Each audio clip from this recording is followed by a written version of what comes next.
Canal TV+, De l'IA dans le clavier. travail hybride, Spotify sur l'accueil. version papier, Vendredi 14 avril 2023. Elie Habitbol, Fabrice Neumann. la quotidienne iWeek, épisode 373. Bonjour à tous. On commence par l'accord surprise entre Apple et Canal+. À partir du 20 avril prochain, les abonnés de la chaîne à péage pourront gratuitement profiter de tout le catalogue de séries et de films d'Apple TV+.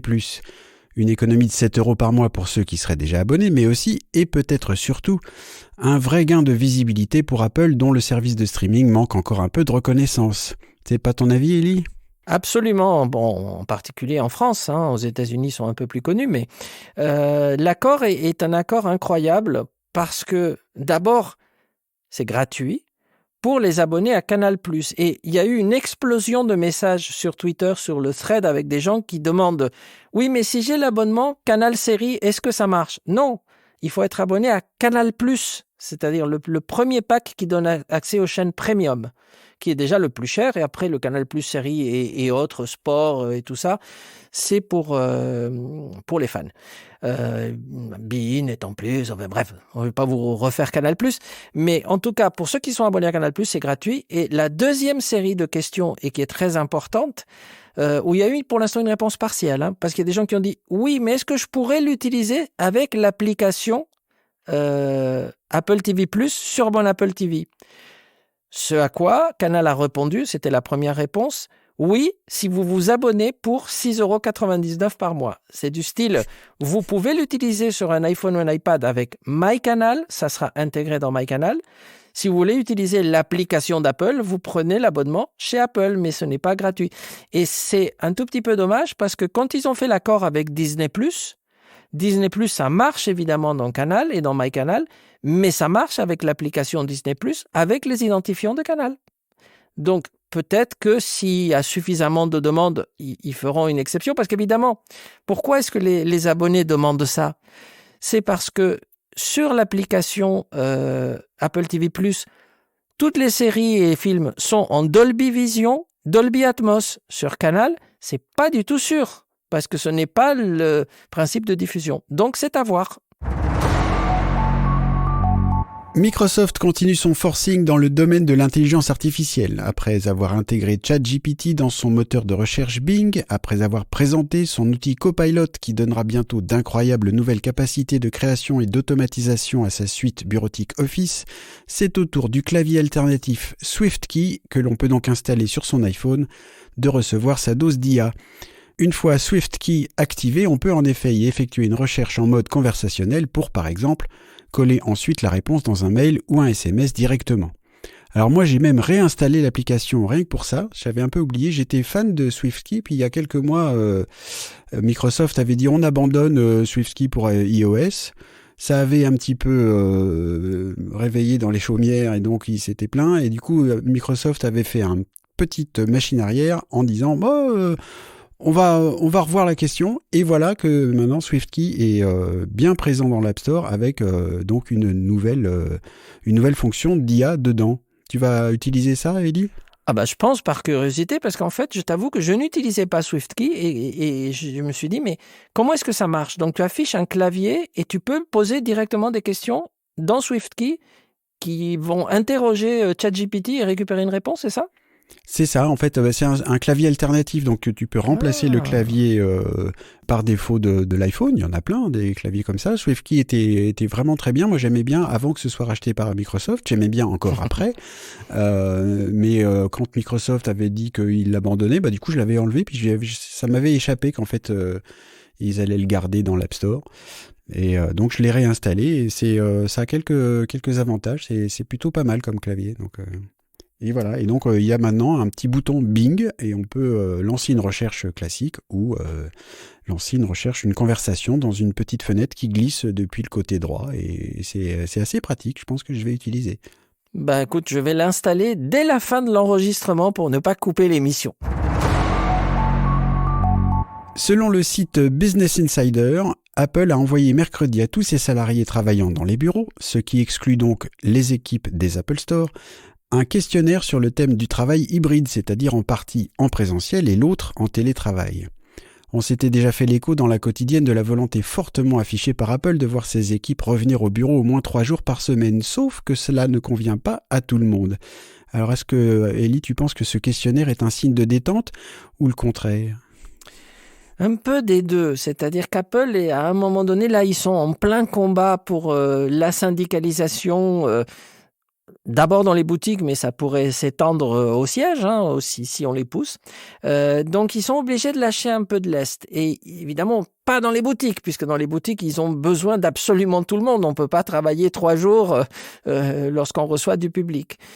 Dans les équipes administratives, celles qui gèrent le marketing, etc., bon, ils peuvent être un peu plus souples s'ils veulent. Comme ça, ils font un geste et ils montrent qu'ils sont capables d'entendre les demandes des gens qui se sont habitués à travailler de chez eux, surtout en Californie. T'imagines comme il fait beau, ils travaillent au bord de la piscine et tout, c'est le rêve. Je ne suis pas sûr que dans les équipes produits, ça soit le cas aussi, le travail à distance. Ou alors, si jamais c'est le cas, les produits qui ont été reportés risquent d'être encore reportés et ça serait vraiment dommage. On sait que Spotify est plutôt lent à adopter les nouveautés proposées par les nouvelles versions de système des produits Apple. Par exemple, on ne peut toujours pas lancer l'écoute d'un morceau sur Spotify directement depuis un HomePod. La société suédoise fait tout de même un petit pas vers les utilisateurs d'iPhone en adoptant une des nouveautés d'iOS 16 en permettant l'ajout d'un widget sur son écran de verrouillage pour lancer plus rapidement son application. Alors, il y a quand un réchauffement des relations entre Spotify un peu plus chaud que celui-là ? Parce que franchement, le widget, ça me paraît pas énorme.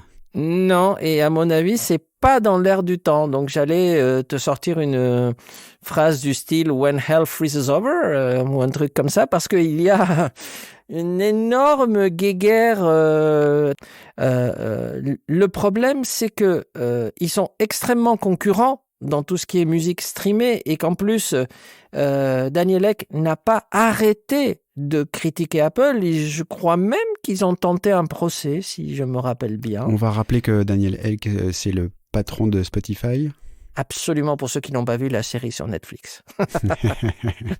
Et donc, le problème avec Apple, c'est que quand vous avez quelqu'un qui vous fait un procès, Apple arrête instantanément et complètement tout dialogue.